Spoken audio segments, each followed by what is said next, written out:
சீமானோட ஆங்கில பத்திரிகை இந்து பத்திரிகை வந்து ஒரு ஒரு நேர்காணல் அது இன்னைக்கு பார்த்தேன். உண்மையாவே சீமானோட அடித்தளத்துல ஒரு ஒரு மாற்றத்தை கொண்டு வரணும், ஒரு புரட்சியாளராக தான் நான் அதுல அவர் பார்க்கிறேன். ஒன்னு ரெண்டு கருத்து அவர் சொன்னது எனக்கு வந்து உண்மையாவே ஆச்சரியமா இருந்துச்சு. இப்ப எல்லாமே நகர்ப்புறம் இருக்கிற பொருளாதாரத்தை தான் நம்ம உருவாக்கிட்டு இருக்கோம். நகர்ப்புறத்துலன்னா என்ன பண்றோம்? இங்க கார் ஃபேக்டரி வைக்கிறோம், இங்க உள்ள உற்பத்தி எல்லாமே இங்க சுத்தி தான் இருக்கு. வெளிநாட்டில் இருக்கிற பணத்தை வந்து இங்கே தான் கொட்ட வைக்கிறோம். காரணம், இங்கதான் படித்தவர்கள் இருக்கிறாங்க, இங்கதான் வந்து அவங்களுக்கு வசதியான வீடு இருக்கு, பள்ளிக்கூடம் இருக்கு, துறைமுகம் இருக்கு, ஏரோப்ளைன் இருக்கு, அது இதுன்னு சொல்லி ஒரு காரணத்தை சொல்லி இது பண்றாங்க. இதுல நம்பாம கிராமப்புற பொருளாதாரத்தை நம்ம வளர்க்கணும் அப்படிங்கிறாரு. கிராமப்புறத்துல நீங்க வந்து கல்வியோட தரத்தை உயர்த்துங்க, மருத்துவத்தை உயர்த்துங்க. அப்ப அங்க இருக்கிறவங்க வந்து நேர வேளாண்மையில கவனம் செலுத்துவாங்க. வெண்டைக்காய் வைக்கிறவன் சிறந்த வெண்டைக்காய் வைக்கணும்னு நினைப்பான், வெங்காயம் வைக்கிறவன் சிறந்த வெங்காயம் கொண்டு வரணும்னு நினைப்பான். இந்த மாதிரி மக்களுக்கு தேவையானது, இந்திய குடிமக்களுக்கு தேவையானது, உலக குடிமக்களுக்கு தேவையானது கிராமப்புற பொருளாதாரமா நம்ம மாத்தணும்னு வச்சுக்கோங்க.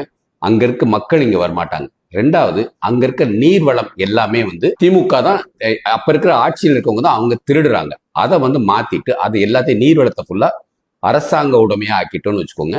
6 அடி மண்ணுக்கு கீழே இருக்கிற நீர் எல்லாம் வந்து அரசாங்கத்துக்கு தான் சொந்தம் அப்படின்னா எல்லா கிராமத்துக்கும் வந்து தேவையான நீர் வந்து கட்டாயம் கிடைக்கும் அப்படிங்கிற மாதிரி சொல்றாரு. இன்னும் விவசாயிகளுக்கு வந்து ஒரு 10,000 மாசம் சம்பளம் கொடுத்தா கூட போதும், அவங்க பாட்டுக்கு ஆடு வளர்ப்பாங்க, இல்ல மாடு வளர்ப்பாங்க, இல்ல கிராமத்தை பார்த்துப்பாங்க. கிராமப்புற பொருளாதாரத்தை எப்படி இப்படிலாம் உயர்த்தணும் அப்படிங்கிறாரு. சிம்பிளா சொல்றாருங்க. வெறும் டாஸ்மாக்ல மாசத்துக்கு 50,000 கோடி வருதுங்கிறீங்க. ஆனா ஒரு பால் பண்ணை இருக்கு, சுத்தி இருக்கிற பொருளாதாரம் மாத்திரம் கணக்கு பண்ணீங்கன்னா 2,35,000 கோடி வருது அப்படிங்கிற மாதிரி சொல்றாரு. இந்த புள்ளி உரம் கரெக்டான எனக்கு தெரியல.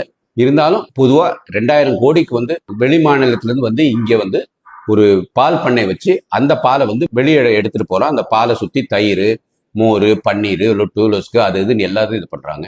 அமுல் எடுத்துக்கோங்க. குஜராத்ல அமுல் ஒரு கூட்டு பண்ணை மாதிரி கொண்டு வந்தாங்க.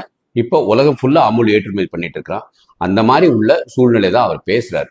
இதையும் வந்து நம்ம வந்து ஆழமா இப்ப யோசிச்சா பார்க்கணும். இல்ல ஆக்ஸ்போர்ட்ல படிச்சவங்களோ இல்லாட்டி ஐஐடியில படிச்சவங்களோ அவங்களும் ஒரு 5 பேரை குழு வச்சு அதை வச்சு இதை ஒரு 10 சட்டமன்ற தொகுதியில இதை செயல்படுத்த மாதிரி கொண்டு போய் பார்க்கணும். இது உண்மையாவே சாத்தியம் அப்படின்னா உண்மையாவே வந்து சீமான் சொல்றதுல எந்த ஒரு மாற்று கருத்தும் கிடையாது. இப்ப இருக்கிறது நம்ம வந்து ஒரு ஏற்றுமை சார்ந்த பொருளாதாரம் வச்சிருக்கோம்.